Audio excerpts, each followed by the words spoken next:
Buenas noches para todos nuevamente. A continuación, para dar inicio a la exposición, quiero presentarles al docente que impartirá la sesión de hoy. Su nombre es Andrés Moyano. Es psicólogo social y de las organizaciones de la Universidad de Santiago de Chile. Magíster en Administración y Dirección de Recursos Humanos de la misma casa universitaria. Diplomado en Estrategias para la Gestión de la Diversidad e Inclusión de la Universidad Adolfo Ibáñez. Certificate Fostering Diversity and Inclusions de Yale University, además de ser director general de Imagine Consulting. Vamos a darle paso al profesor Andrés para que comience con la clase de hoy.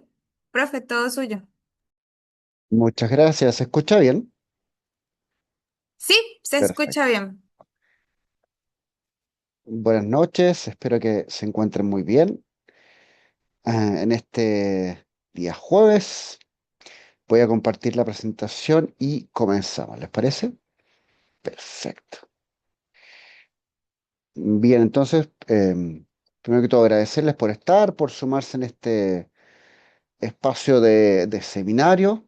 Quisiera agregar en el formato de la presentación que realizó Helly, em, que tengo ya casi 25 años de experiencia, donde si bien, como se presentaba, tengo expertise en temáticas de diversidad e inclusión, también tengo expertise en desarrollo de equipos, trabajo de coaching también y en temas de salud mental en estos últimos años, sobre todo fuertemente en la pandemia en la industria de la salud. Eh, por ende, desde ahí nace el vínculo con ADIPA de trabajar estas temáticas. Así que bien, como se mencionaba en el video, lo- si bien este formato de seminario genera entregar básicamente como información, igual procuro que se genere esta interacción o interactividad que ya indicaron de dónde son, ¿no? Igual de todas formas la idea es que si tienen comentarios, preguntas durante la exposición, en la medida que esté relacionado con lo que estemos conversando, yo voy interactuando. Claro, y ahora, si es mucha la participación, la voy a ir regulando y claramente en los últimos minutos, posterior a la presentación, va a haber un espacio de preguntas. Pero lo primero que quisiera saber, más allá de dónde son, que ya lo respondieron algunas personas, es a qué se dedican, trabajan en estas temáticas, si han tenido que eventualmente abordar este tema para conocerles un poco, aun cuando claramente sabemos que hay bastante gente que está presente. ¿Sí?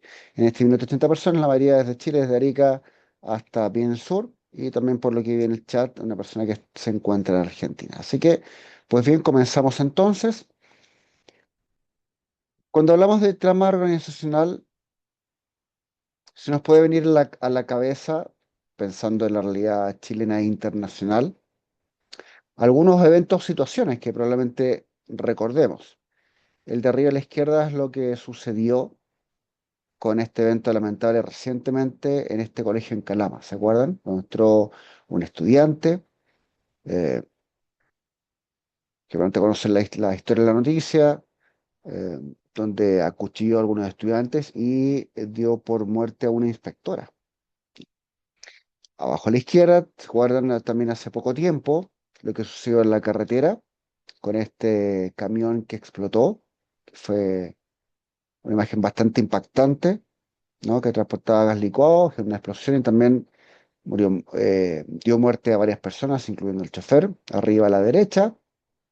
El accidente en la mina El Teniente, ¿se acuerdan? Esto fue hace 9 meses, ¿sí? Donde se realizaron investigaciones, fue bastante bullado a través de las noticias. Y abajo a la derecha lo que sucedió un periodo relativamente prolongado con la pandemia y lo que sucedió no solamente en el mundo, claramente, sino que también lo que sucedió también en muchas instituciones de salud, incluyendo Chile. Uno podría pensar que son eventos puntuales, específicos, asociados a muerte. En un sentido, sí, por supuesto. Eso es cierto, pero bastante más amplio que eso. Ahora estoy viendo algunos comentarios de ustedes que trabajan en el FOSIS, en Dideco, perfecto, Cecilia, bien. Gracias por sus respuestas. Yo voy interactuando para que sea Me encanta cuando tenemos estos espacios interactivos y participativos. Ahora, claro, tenemos estos casos, pero la idea es poderlo bajar aún más para entender que no son eventos necesariamente extremos, ¿sí? Y esto es porque a veces este concepto que hemos visto fuerte, llamado trauma organizacional, en muchos casos son situaciones que tienden a estar normalizadas y no se asocian necesariamente al trauma. Pero si damos una definición, que obviamente hay muchas de ellas, tiene que ver con daño psicológico colectivo. Una cosa del trauma individual que puede vivir una persona de forma interna a través de una vivencia familiar, social. eh, Acá obviamente es algo que es transversal, no solamente a un área, es a una organización. Y es aun cuando suceda en un área como eh, o una división como división intendente, generó un remesón importante, eh, no solamente a Codelco, sino que también a la industria minera en su minuto y generó múltiples investigaciones y también al Estado. Por ende, es una experimentación bastante amplia y tiene que ver con uno o varios eventos que son altamente perturbadores y esa perturbación tiene una lectura subjetiva, es decir, lo que pueda pasar en una organización como evento o hecho, que no es, que no llega a un nivel tan extremo, para alguna puede estar muy normalizado y quizás no lo puede transformar o leer como trauma, pero otras sí, y eso vamos a ver algunos ejemplos en algunos minutos más. ¿Y qué sucede? Que en términos de, así como las personas se estresan cuando hay elementos del entorno que no son capaces de manejar, acá excede la capacidad de respuesta de las personas y de lo que lo sostiene, que es el sistema de la organización. Es que lo rebasa, es como una cantidad enorme de agua que supera a este vaso y chorrea hacia abajo y genera un daño importante. Y que puede ser una sumatoria de eventos donde uno que puede ser relativamente, puede ser incluso hasta mínimo, o algo muy potente que es un evento que se veía venir, como puede ser, por ejemplo, en algún colegio donde el nivel de violencia se está logrando manejar, pero sucede algo extremo, como probablemente pasó en el colegio, y que generó algo muy potente como la muerte de una inspectora en este caso, y que generó probablemente este tipo de trauma. Y claro, trae consecuencias no solamente a la familia de la persona con la cual te sino que también a la cultura de la organización genera un quiebre importante. También hay rompimiento de vínculos, pérdida de confianza y también la identidad colectiva. No solamente está el deseo de poder dejar de pertenecer, baja el nivel de pertenencia, de compromiso, de vinculación, sino que además de eso se genera un quiebre importante que puede resultar complejo eh, de ni siquiera de volver a una normalidad, sino de cómo se reelabora. Y eso es lo desafiante. ¿Es posible? Sí, se puede, pero toma tiempo. Ahora, las causas no son solamente estos eventos puntuales o particulares dados por la imagen que claramente eso podría constituir. ¿Ya? Ahí Evelyn dice que trabaja en la universidad, está estudiando psicología romina, municipalidad bueno, las municipalidades también tienen eventos que pueden ser constitutivos de. Las causas pueden ser múltiples, pueden estar asociados a despidos masivos o reestructuraciones, e inclusive ciertos rumores de cambios importantes, ¿sí? Y que por efecto de acumulación o masivo puede generar eventualmente algún tipo de trauma. A veces los estilos de liderazgo que pueden ser abusivo, autoritario o negligente, que están asociados a abusos permanentes, pueden estar asociados al trauma que está, volviendo a lo dicho anteriormente, a estar normalizado en un ecosistema que ya está dañado, pero que no lo reconoce como tal.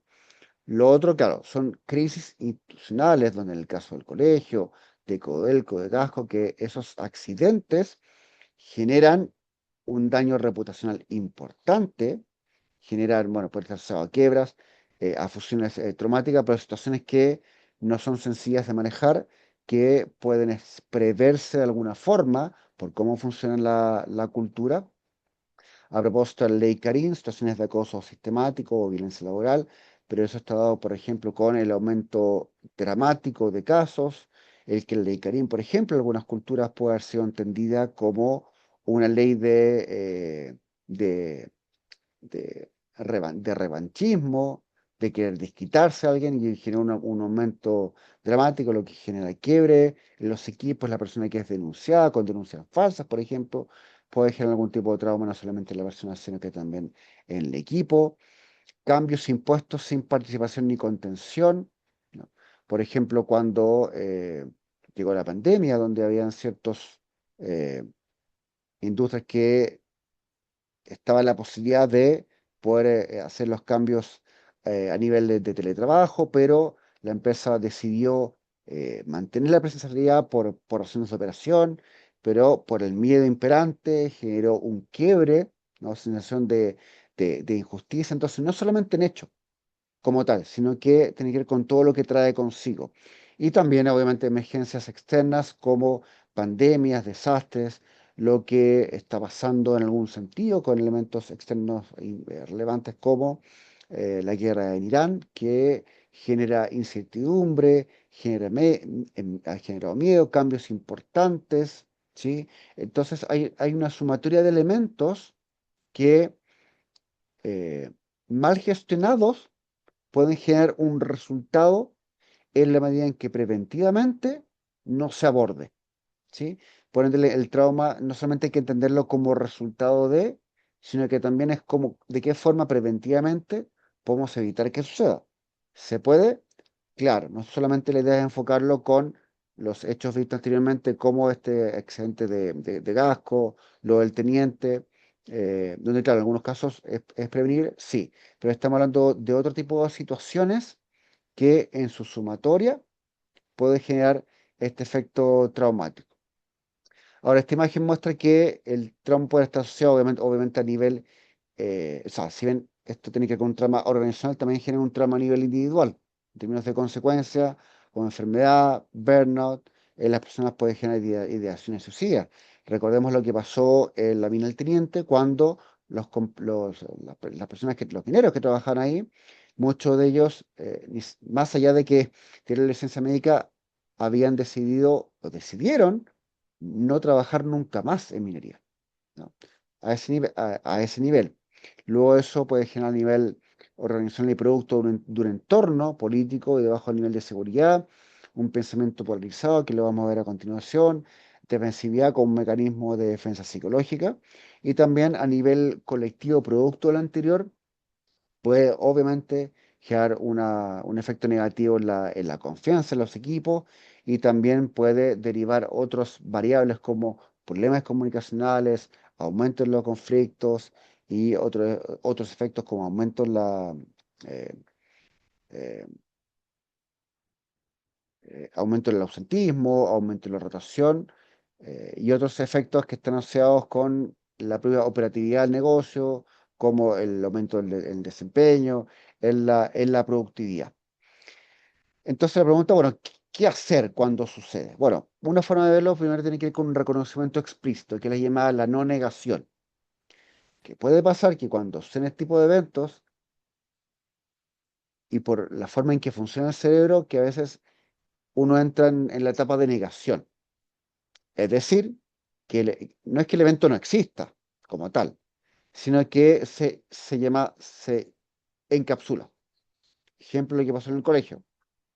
La encapsulación tiene que ver con, es problema únicamente del chico que hizo lo que hizo, ¿no? Pero también hay un ecosistema, en este caso del colegio y también de la industria, ¿no? De la educación, que también en la sumatoria a lo largo de los años sostuvo o explica por qué pasa lo que pasa, ¿no? Entonces, ¿qué pasa con esto? Que cuando suceden este tipo de eventos, se busca proteger a la organización, proteger a las personas, y eso, por ende, el poder, como se menciona ahí, se protege, ¿no? Em, pero ¿qué pasa? El reconocer el daño o reconocer la que pasó, de decir, ok, hay responsabilidad de las jefaturas, de la gerencia, del equipo directivo, implica que eso puede tener consecuencias legales, reputacionales y políticas. Y es un motivo por el cual las personas, dicho en forma muy simple, buscan lavarse las manos, ¿no? Y eso es bastante común y eso explica por qué algunas culturas reaccionan de forma poco ética, ¿no? Porque asumir o reconocer las responsabilidades tiene efectos que puede traducir incluso a temas legales, ¿no? Eh, Hay algunas culturas, sobre todo las llamadas masculinizadas, donde se valora a, a las personas llamadas aperradas, que eh, van a todas, como se hizo todo lo que pasó en la pandemia.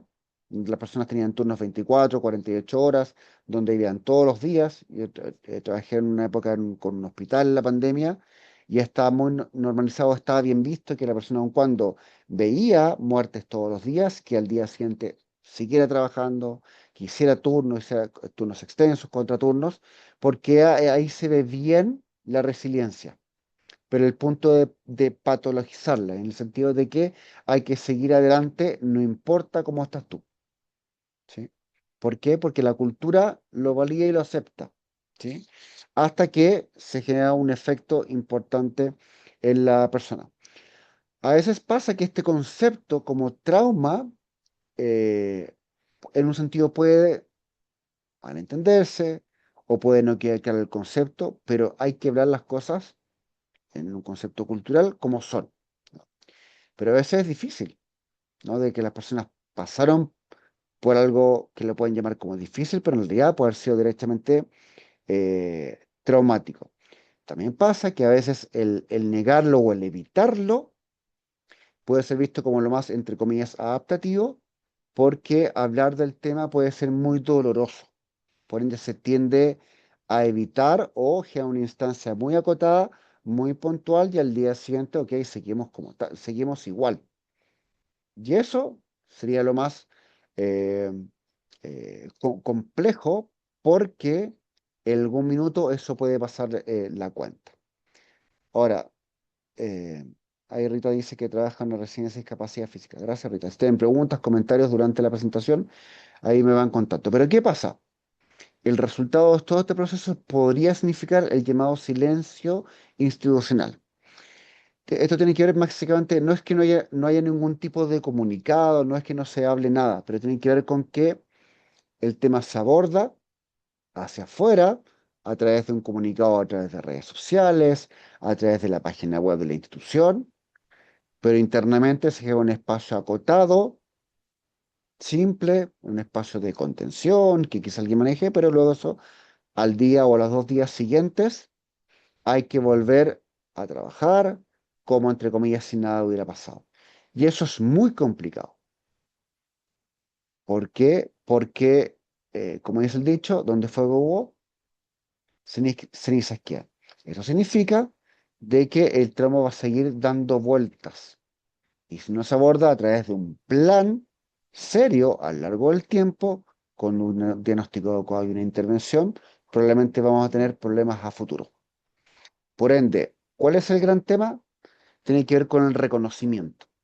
Un reconocimiento, repito, no hacia afuera para lavar la imagen, ¿no? Que se entiende que así se haga, pero tiene que ver sobre todo hacia adentro, un reconocimiento de que hubo una equivocación grave que es producto no solamente de un evento en particular, sino que también desde mi experiencia de prácticas previas que son causa o correlación de el evento que gatilla el trauma organizacional, cuando es más bien, desde mi experiencia, es una sumatoria de situaciones que se tapan, que se encubren, que no se manifiestan, que no se abordan, no se conversan y que llevan resultados. Entonces ahí este acto de liderazgo que tiene que ver con poner las cartas sobre la mesa, conversar las situaciones que han dañado históricamente, situaciones que pueden ser, por ejemplo, de acoso, de abuso laboral permanente, de no querer abordar situaciones que pueden doler.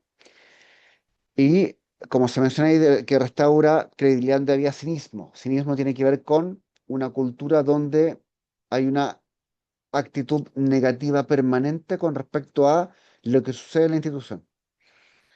A mí me ha tocado trabajar con organizaciones del ámbito de la salud donde los equipos están tan dañados que les cuesta ver lo positivo de su jefatura, les cuesta ver lo positivo de sus equipos, y que cuando se habla de hablar los problemas, claro, son las primeras personas en hacerlo, pero son las últimas en reconocer que tienen participación en eso. Y eso no es porque sean malas personas, es porque por mecanismos de defensa no son capaces de reconocerla, incluyendo las jefaturas. Luego esto tiene que ver con nombrar la experiencia como tal, de ponerle nombre, lo cual puede ser muy complejo. Em, el reconocer este tipo de situaciones implica entupir el rato de que acá no pasa nada que paraliza, no tiene que ver con de levantar el velo, de ver lo que sucede, y donde acá, en vez de que los errores, los problemas se tapan, se ocultan, acá se elabora y se ven. Pero esas culturas que protegen esto, ¿no? De que no quieren verlo porque el costo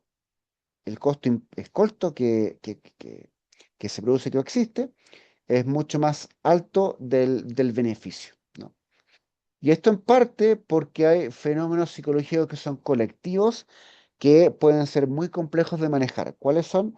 El pensamiento grupal post-trauma, donde no solamente está lo individual, sino que tiene que ver con un efecto bola de nieve, donde a nivel individual hay burnout, hay estrés permanente, hay llamada a la despersonalización donde las personas no quieren ver la realidad, y eso se empieza eh, a, a contagiar entre las personas, ¿no?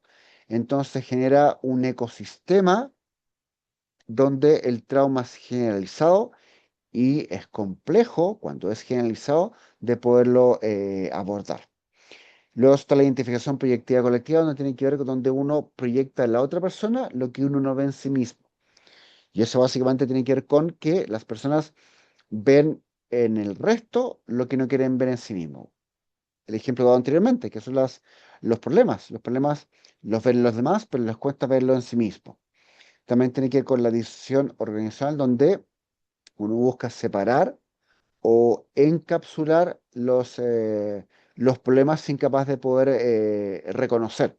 Ejemplo, lo que pasó en la minera, donde se analiza la situación en base al evento particular ocurrido, pero no se analiza toda la cadena de valor, no se analizan los estilos de liderazgo. De hecho, y acá no voy a comentar ninguna infidencia, pero lo que pasó en la minera inteligente, cuando le preguntaban a los mineros, a sus familias, es que se contaban que había muchas malas prácticas previas que explicaban o justificaban el por qué se produjo este accidente. Lo otro es la hipervigilancia colectiva, donde básicamente las personas están en permanente estado de alerta, dicho en buen chileno como que están saltonas, muy pendientes de su entorno, y eso significa que les cuesta ver con calma la realidad, ¿no? Tienen una interpretación de la realidad que está contaminada. Por ende, tener estos espacios de análisis de forma objetiva no es algo sencillo de realizar, y también está relacionado con el llamado contagio emocional, donde las personas a nivel emocional se produce el llamado empate colectivo, donde si una persona siente miedo frente a su entorno o frente a algún tipo de evento que pueda suceder, la persona que está al lado, claro, puede sentir que está tranquila, pero emocionalmente se genera un empate, y eso es relativamente sencillo. Es cuando una persona está con miedo y la otra persona empieza a sentir ese miedo al verla a nivel no verbal, ¿no? Entonces, aun cuando hay alguna persona que crea sentir o que pueda sentir que está relativamente calmada, si ve a que la mayoría está con miedo, se empieza a contagiar. Aun cuando conscientemente pueda pensar que no, subconscientemente o inconscientemente sí lo está. ¿Y eso qué va a producir? Que en la noche o cuando termine su turno está con insomnio, está mirando permanentemente el celular porque está con el sistema simpático activado. Entonces hay una cantidad enorme de indicadores que permiten entender de por qué Esto, claro, es fácil de reconocer, pero de elaborar o trabajar toma bastante tiempo, ¿no? Y claro, ¿cómo reconocerlo? No solamente a través de lo visto anteriormente, sino que tiene que ver con, hay harta sintomatología dada por el DSM-5, que es básicamente el manual que permite identificar algunas manifestaciones del llamado estrés postraumático, que a nivel colectivo uno puede identificar algunos de ellos. ¿Cuáles son? Las llamadas reexperimentación, que tienen que ver con, y esto sucede sobre todo con eventos extremos que se observan o se viven, recuerdos del evento donde, claro, cuando alguien que presenció la muerte en el colegio, cuando estuvo de alguna forma involucrado en este accidente en la minera, probablemente van a tener pesadillas, van a recordar permanentemente el evento, van a tener flashback que realmente se van a cruzar involuntariamente, va a haber malestar, y esto tiene que ver con la sintomatología eh, que genera por consecuencia estos eventos, ¿no? Eh, y reacciones fisiológicas, que esto es involuntario, es reacción del cuerpo, y esto es básicamente por somatización, y esto es porque el cuerpo no entiende el evento y por ende acusa recibo, pero sí estos indicadores permiten entender que las personas no están bien y por ende requieren algún tipo de diagnóstico de intervención. Lo otro es lo que mencioné anteriormente, la evitación, que es un mecanismo adaptativo de forma inicial que tiene el cuerpo de poder elaborar o abordar estas situaciones que tienen que ver con evitar este evento. Es como cuando uno busca como distraerse, es como no pensar, es como ir al cine, hacer deporte, tomar licencia para distraerse, ver una serie, ¿no? Que eso es como uno dice, bueno, es lo que habría que hacer, claro, es para evitarlo, ¿no? Evitar personas, situaciones. Las personas no quieren acercarse al lugar del evento, al colegio, al hospital, a la minera o a donde sucedió, aquello que quiere evitar y también recordar ese tipo de situaciones. Y obviamente, por lo mismo, las personas recurren a las licencias médicas. Lo otro son los pensamientos, ese es el punto C. Las personas piensan con respecto al evento, lo cual está asociado a distintas emociones. También las personas cuando dan vuelta a esta situación sienten culpa, sienten vergüenza, sienten arrepentimiento, podría haber hecho algo, tendría que haber estado ahí, ¿por qué no hice algo? ¿Por qué no intervine? Eh, y eso genera también desmotivación, baja de compromiso, en algunos casos ideaciones suicidas. Y claro, cuando la familia dice, oye, distraigámonos, veamos algo divertido, algo que nos pueda cambiar el switch, la persona que ve el evento es probable que capaz no sea, que no sea ni capaz de experimentar alguna sonrisa, ¿no? Porque está metida dentro de esa nube negra a consecuencia de ese trauma. Y claro, puede llevar por el otro lado, por mecanismos de personalidad, a la hiperactivación, ¿no? Donde la persona puede estar tan en la fase llamada maníaca o hiperactiva que le puede generar irritabilidad, esté mucho más nerviosa, con hipervigilancia, que duerma 2, 3 horas, que esté en permanente tensión, en un sobresalto permanente y que obviamente tenga problemas para concentrarse y conciliar el sueño. Pero ojo, no solamente está asociado a síntomas psicopatológicos, que es lo que habitualmente desde mi experiencia se busca abordar. Ejemplo, ya sabes que hemos visto que efectivamente la gente está así, entonces hagamos un taller o un curso express de manejo del estrés o manejo del trauma. Y eso sería todo. Y damos algunos tips, algunas herramientas. Solo eso sería un craso error, ¿sí? ¿Por qué? Porque también hay otros elementos que tienen que ver con pérdida de identidad, inseguridad económica. La gente dice, bueno, si matarle a una inspectora, bueno, capaz que más adelante alguien haga algo, ¿no? En la minera, bueno, si sucedió un evento de esta forma, bueno, capaz que suceda o pueda suceder en un mes, 2 meses más, 6 meses más. Entonces genera un cuestionamiento no solamente a la organización, sino que también al propio sentido de vida. Puede llegar a ese nivel. Puede generar un daño a la autoestima porque también no piensa en el equipo, ¿no? Y también está asociado a la elaboración o reelaboración de la pérdida, ¿no?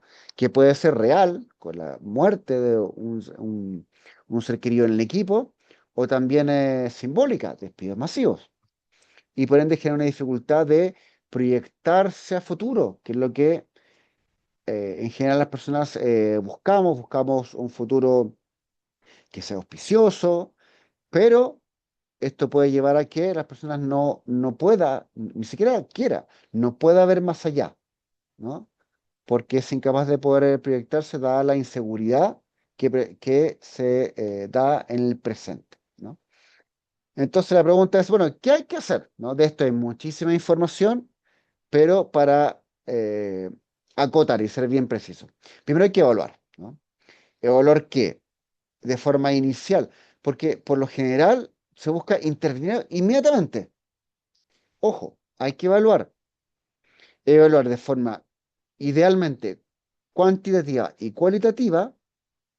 En algunos casos se busca hacer grupos focales para que la gente haga catarsis y levantar información. Me ha tocado trabajar con hospitales en pandemia, donde hay que levantar cuál es el impacto emocional de él o los eventos traumáticos.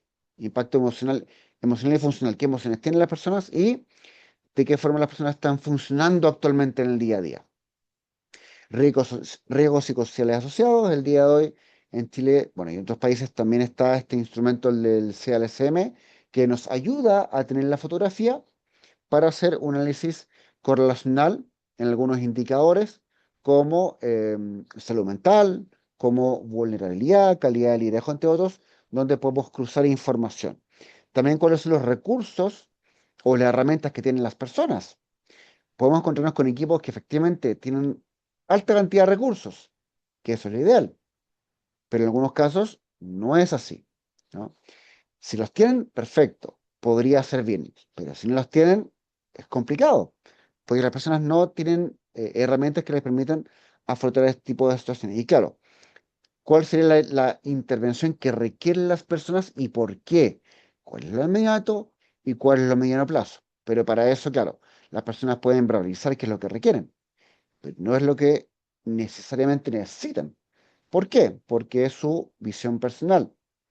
Ahí entonces hay que cruzar distintos levantamientos previos, como riesgos psicosociales, entrevistas previas, entre otros, que nos permitan saber cuál sería la necesidad más adecuada. Y claro, cuáles son las dinámicas grupales muy importantes que pueden amplificar el trauma. Puede que las personas para elaborar de mejor manera este espacio puede que después de la jornada laboral, claro, vayan a tomarse algo en algún local que puede sonar bien, pero eso puede reforzar lo que se busca evitar. ¿Por qué? Porque la gente sigue contagiándose emocionalmente entre sí, ¿sí? Y eso es porque alguien o un equipo calificado tiene que ser capaz de poder elaborar ese trauma de forma adecuada. Y claro, pueden haber dinámicas que mitigan el trauma y eso tiene que ver con que haya, repito, un equipo que sea capaz de poderlo manejar, salvo que las personas tengan recursos protectores con conocimiento que permitan que en un entorno que se pueda manejar, protegido de elaborar este tipo de situaciones. Pero claro, hay actores y actrices críticos que nos permiten, que es necesario entender para poder abordar frente a algún tipo de eventos críticos. ¿Quiénes son? Y acá hay que sumar sí o sí de forma interna a las jefaturas, líderes informales, personas del sindicato y los equipos para sumarlos en estos procesos de cambio. También, claro, elementos o agentes externos como los medios de comunicación por un tema de manejo de imagen. Las redes sociales del día de hoy, un celular es un arma que puede generar un daño importante, no solamente por un tema reputacional, sino que también se ventila hacia afuera lo que sucede hacia adentro. Y eso puede generar más daño que otra cosa. Pero claro, La exposición institucional frente a tipo de eventos es algo que hay que manejar, repito, no solamente hacia afuera, sino que también hacia adentro.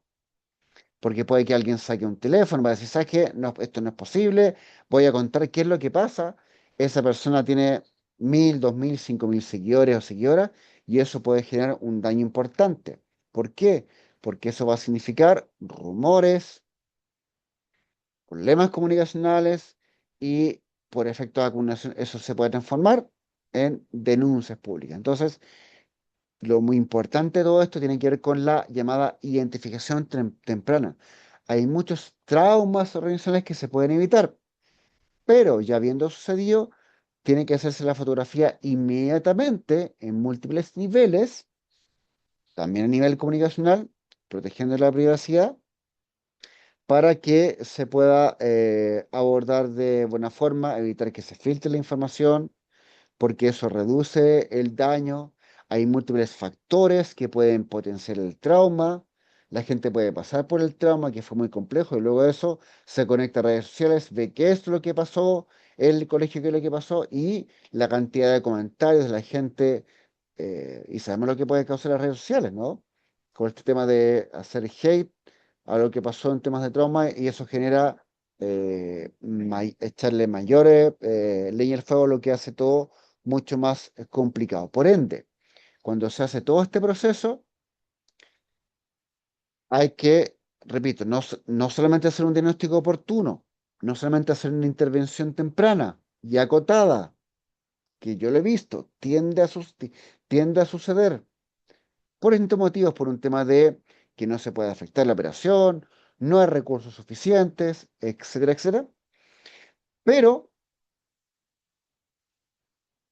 hay que generar un seguimiento del proceso, hay que hacer una prevención secundaria para que el trauma no vuelva a aparecer y también diseñar distintos protocolos, si es que no existen, o reforzarlos para que estos eventos no se vuelvan a repetir, ¿no? No lo aseguro en un 0%, pero la prevención puede prevenir en un porcentaje importante. Y esto es para que se cronifique el daño. Y esto es porque hay culturas que frente a este tipo de situaciones pueden transformarse en tóxicas y transformar una cultura tóxica que tiene que ver con eh, culturas donde predomina lo negativo, donde las comunicaciones se basan en el daño permanente hacia la otra persona, donde abordar las problemáticas existe un mecanismo reactivo, hay permanentemente violencia, acoso laboral, acoso sexual, donde existe despersonalización, o sea, la gente trabaja ahí solamente por el salario, el compromiso bastante bajo. Puede reducir entonces recaídas y establecer respuestas que en forma preventiva tienen que ser claras, estables y sostenibles en el tiempo, independiente de las personas de turno, lo cual es bastante complejo porque, claro, los liderazgos cuando son muy favorables, a veces hay cambios de jefaturas, cambios de gerencia, cambios de dirección, y ahí hay un cambio importante con respecto a las directrices frente a distintos temas, entre ellos cómo se abordan este tipo de crisis o situaciones, ¿sí? Por ende, entonces, para resumir en términos de seguimiento, ¿qué es lo que habría que hacer? Esta es obviamente una forma de abordar, ¿no?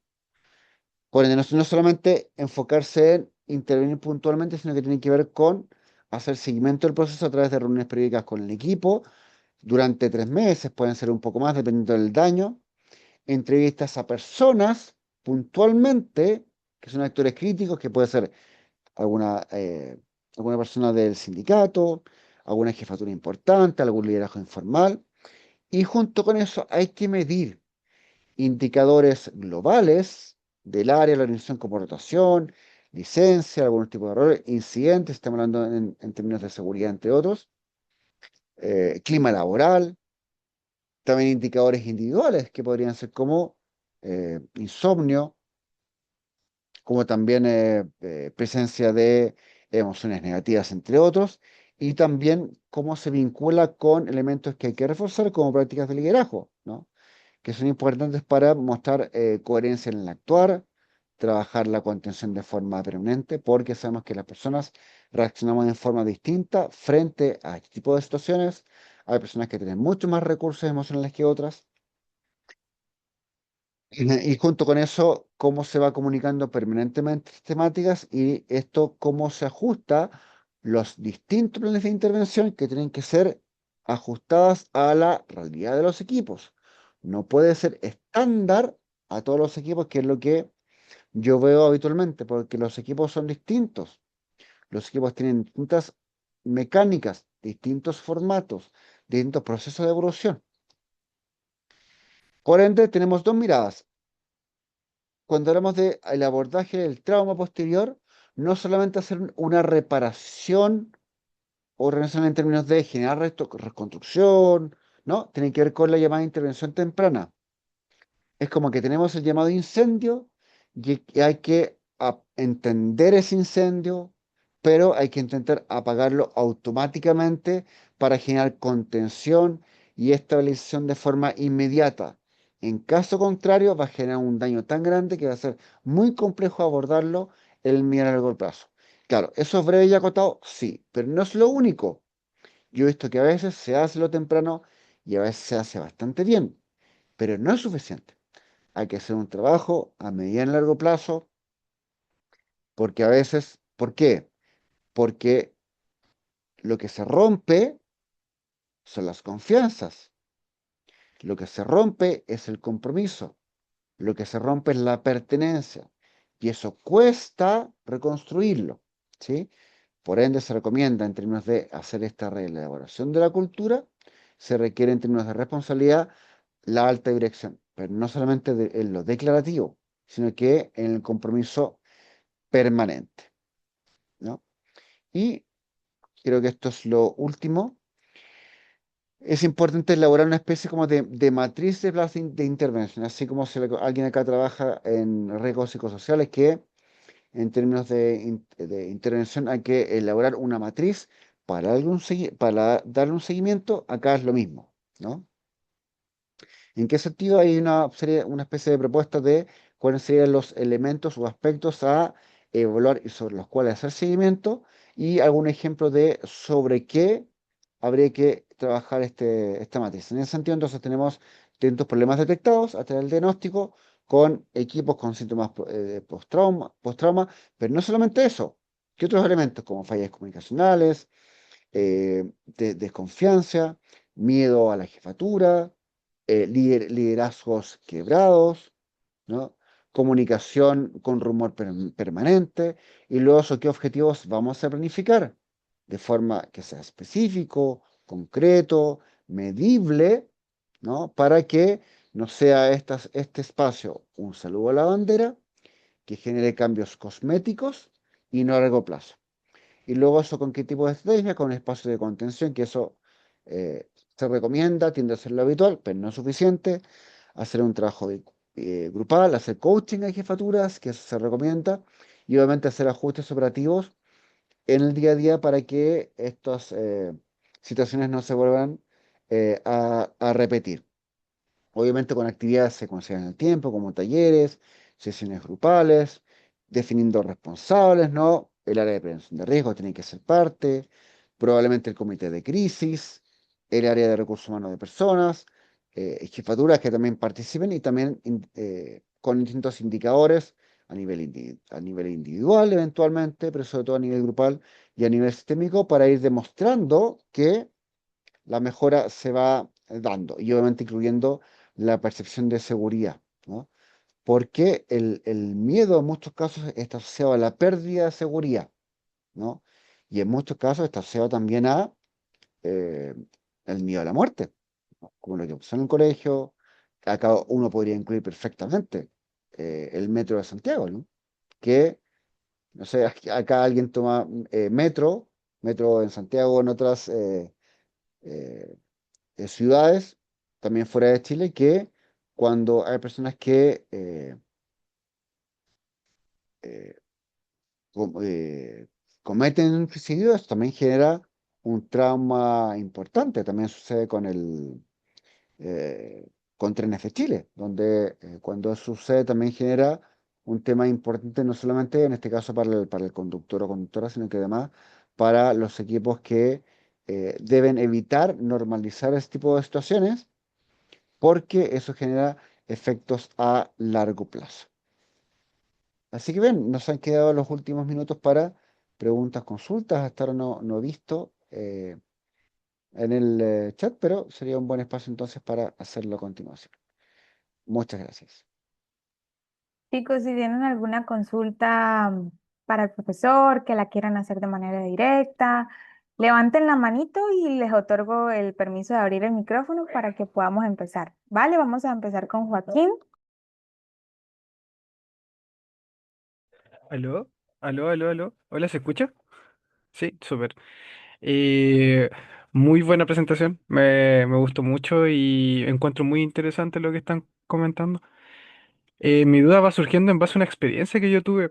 Yo hace aproximadamente 2 años estuve trabajando en una empresa em, donde, bueno, yo suplía el rol de en lo que es el área de administración. Y mi jefa directa era en este caso la persona que era encargada del tema de los sueldos, como de recursos humanos y control interno. Y era justamente la hija del gerente. Y sucede que esta persona falleció. Y falleció muy de la nada. Y bueno, esta persona tenía mucha influencia en todo lo que es la empresa, en la organización. Al punto de que era una persona muy querida, de hecho. Y yo me acuerdo que cuando sucedió esta situación, bueno, yo no tenía la herramienta para abordar eso porque igual era practicante. Y lo único que pude hacer fue como hacer PAP, o sea, primer auxilio psicológico, entre otras medidas para justamente como apagar estos incendios, como usted mencionaba. Pero yo me acuerdo en ese momento que no sabía cómo qué hacer después prolongadamente en el tiempo. Entonces mi duda va con eso, como qué medidas uno puede como tomar para poder abordar ese tipo de situaciones. Súper, muchas gracias por tu pregunta. Bueno, primero auxilio psicológico está como curso que yo también es parte de la DIPA, que es un curso que está grabado, por si a alguien le interesa. Claro, los primeros auxilios psicológicos podrían tomarse como parte de la intervención temprana, pero sabemos que eso no es suficiente. Ahora hay que ver cuáles son las causas de esa muerte.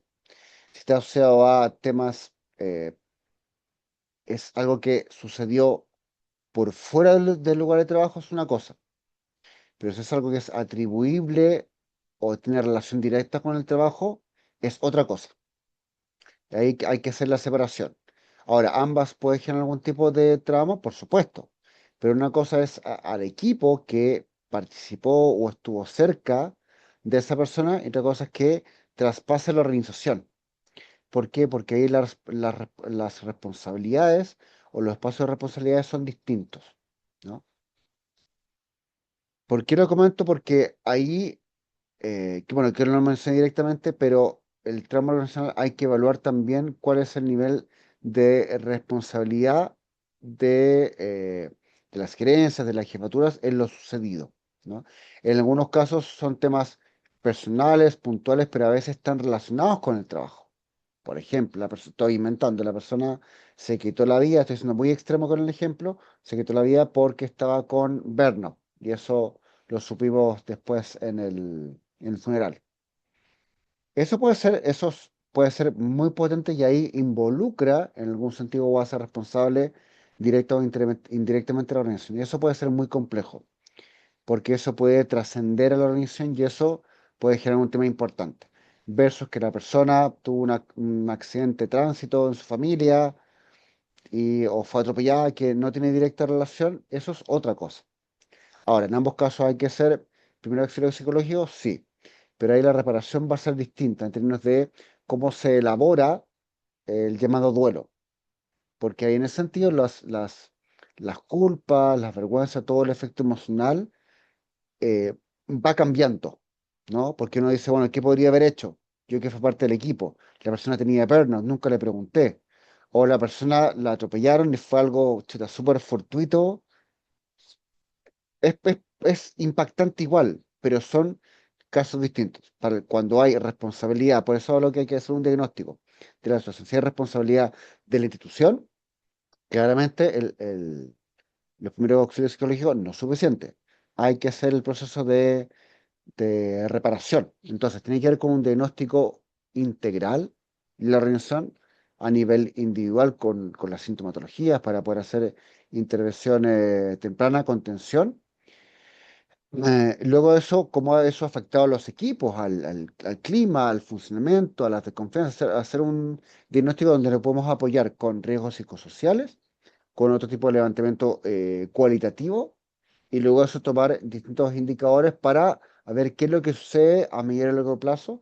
Ya medimos el impacto no solamente inicial, sino también para más adelante.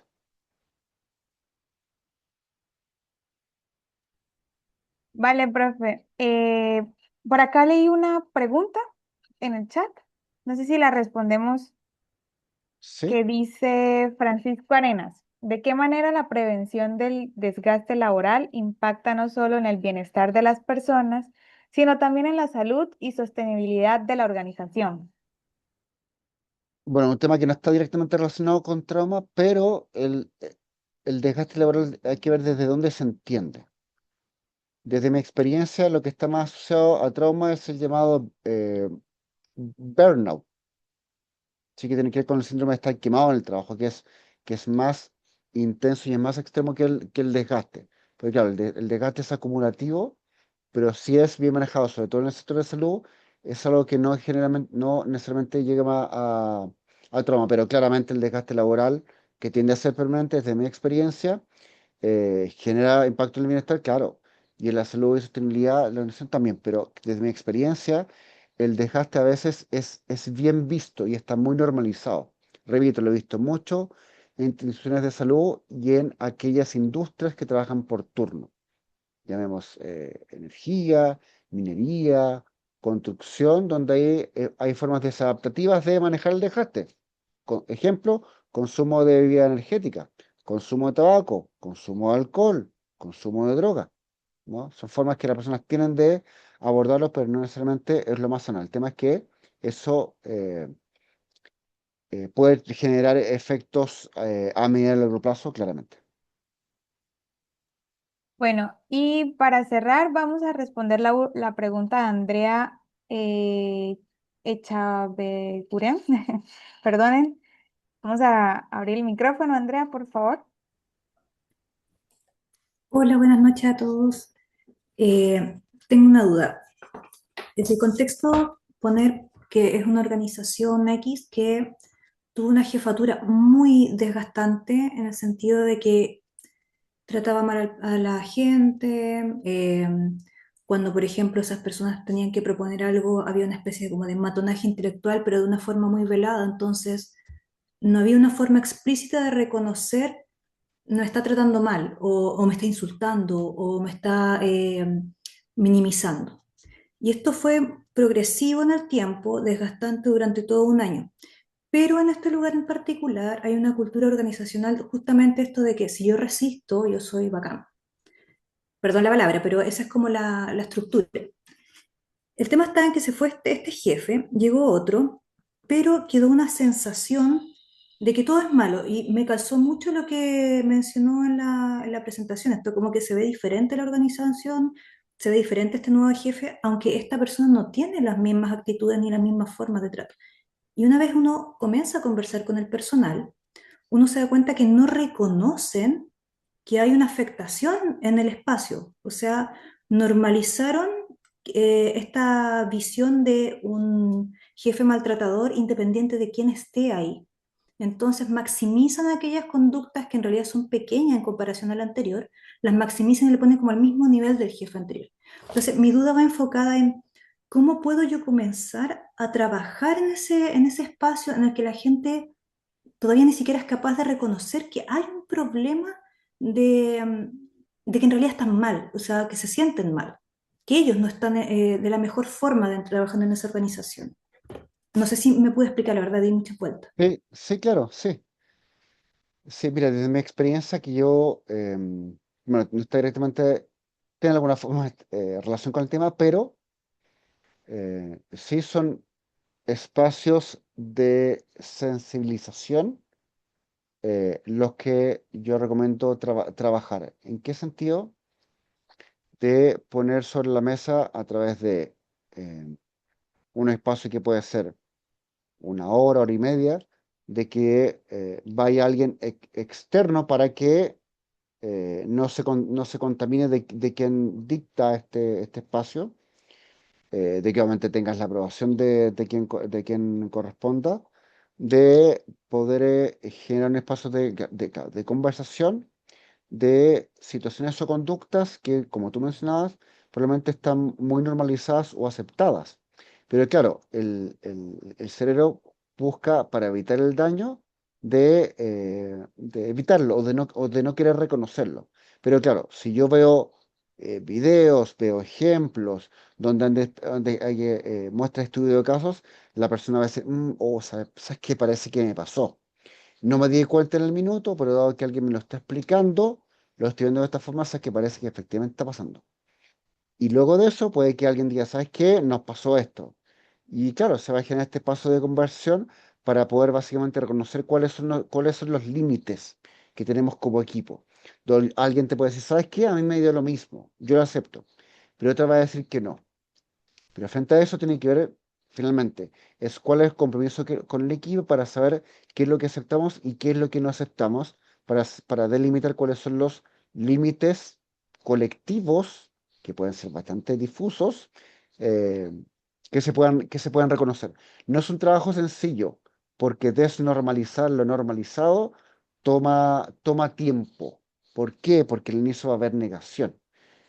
Y eso es un trabajo que toma tiempo, no se resuelve con con una charla de una hora o una hora y media. Hay que tener también apoyo de personas que, como se dice, te apañen, se sumen en este espacio, ¿no? Desnormalización, pero es un trabajo que en mi experiencia es bonito, pero hay que tener bastante paciencia.